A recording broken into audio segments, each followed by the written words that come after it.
Hey, what's up guys? In this video we're going to talk about comments in JavaScript. So the JavaScript comments are used to explain the JavaScript code, and also the comments can be used to make the code much more readable.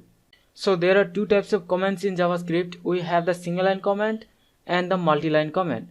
So the single line comments can be started with 2 forward slashes, and then we can have our single line comment.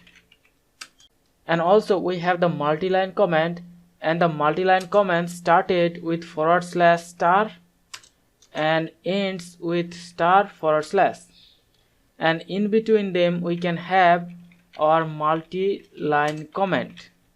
So any text we write in between the multi-line comment will be ignored by the JavaScript, and the multi-line comments are basically used for the documentation purpose.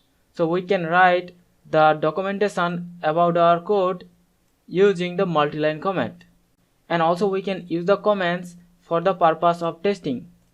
Like an example, we can comment out one line of code and we can prevent that line to be executed. And now if I just refresh the page, you can see this line of code is not executing now.